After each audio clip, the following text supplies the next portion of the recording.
Hey everyone, it's Evangeline, and today we're taking a look at our Rhino Rack RVP roof rack system here on our 2022 Honda CRV.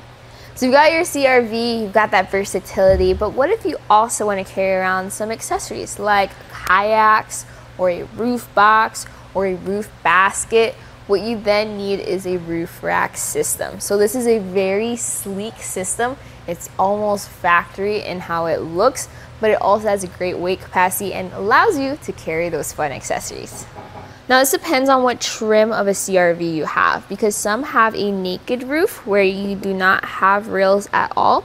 This one is your flush rail design where it just sits on your vehicle and there's no opening underneath. So because you have flush rails, you need the custom fit kit, which is what I will show you here today. So this fits perfectly around your flush rails, but if you want to, you can even take the bars off and on. This stays on there just to make that process easier. Now with having those fixed mounting points, you also have a fixed crossbar spread. So center to center for each crossbar, it's 27 inches apart. And some accessories require a certain crossbar spread, so double check that, especially for your roof boxes, roof baskets, to make sure they work.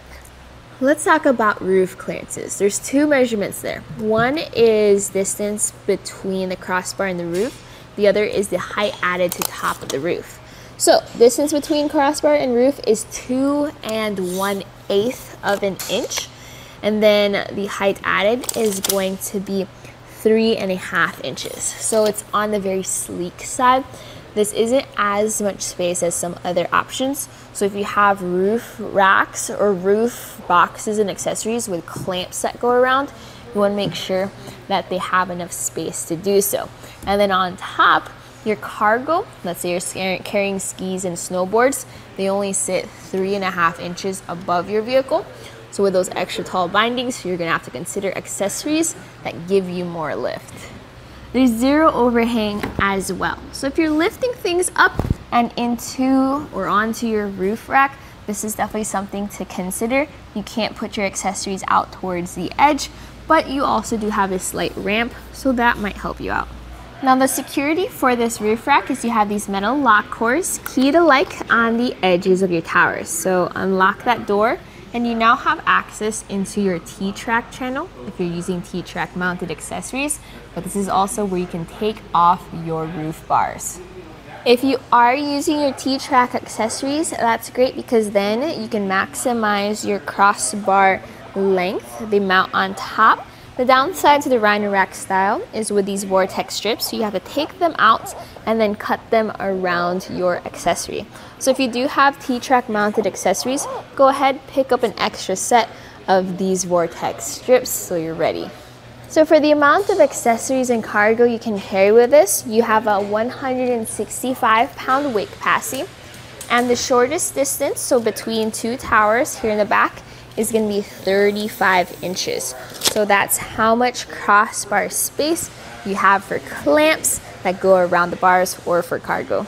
So this includes almost everything you need to install the roof rack, but there's some extra things that you might have to bring to the table, not just to install it, but maybe make life a little easier. One is the Moki doorstep. I clip this right into the door, and that gives me that extra height and traction, helpful when you are loading up cargo.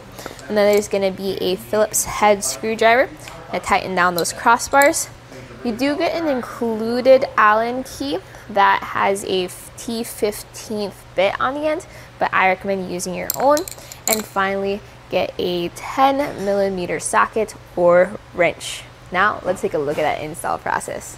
So the first thing you need to do is take off these rubber covers, and I use a T15 Torx bit to do so.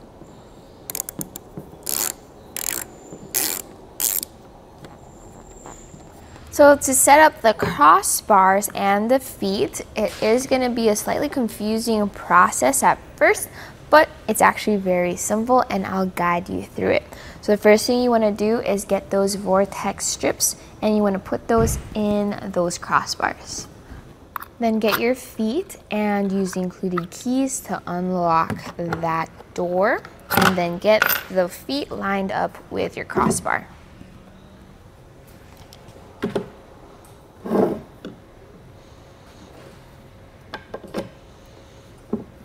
You're gonna have to push that foot into it with some force.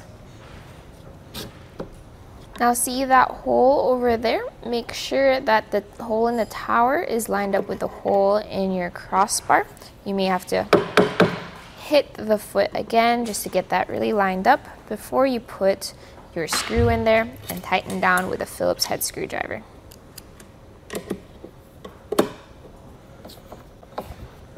Next, you're gonna set up these rubber sleeves with this metal plate. So they're just gonna fit with the metal plate going on top of the sleeve, and then you have tabs underneath that click together. So next, you're gonna secure that plate and that rubber sleeve to the feet. So you're gonna use a hex head bolt, a spring washer, and then a flat washer, and that's gonna pop in through the top and then secure the two. Use a 10mm socket or wrench to tighten that down. So once all 4 feet are tightened down, let's get these crossbars installed. So the bars are going to be uneven, and you want the longer crossbar up front and the shorter crossbar in the rear. When working on the roof, don't forget to bring a towel, because even though it's a really simple install, you just want to make sure that if anything happens, like you drop the bolts, it'll be okay. Now get your Allen bolt, your spring washer, and your flat washer, and then just insert them into those rail holes. I just lightly tighten down on each side so we don't skew one way to another before we tighten down completely. Now use your included tool to tighten them down further. Once all 4 towers are tightened down, remember, double check the hex head bolts in the front, and then there's going to be those 2 Allen bolts in the back. When they're nice and secure, get that cap onto your tower, turn the key to lock it, and do that for all 4 sides. And just like that, you are done with the install process. You're ready to load up your roof rack and hit the road. So my personal thoughts about the RVP roof rack system is I really like how sleek it is, as well as how you have the ability to take off those crossbars but still keep those mounting pads on. For your CRV, there's different options depending on what trim you have, so just double check that you have the flush rails that look like this, and that's how you know this system will work for you. And now comparing the Rhino Rack brand versus the other brands that have offerings for your CRV, this is going to be maybe the longest crossbars that you could probably get for your vehicle. The others are a little bit shorter, and they don't have the same type of rugged, sporty look. But that's going to be more for aesthetics. You can definitely check out those other products if you want to compare. I still think this is a solid choice for your car.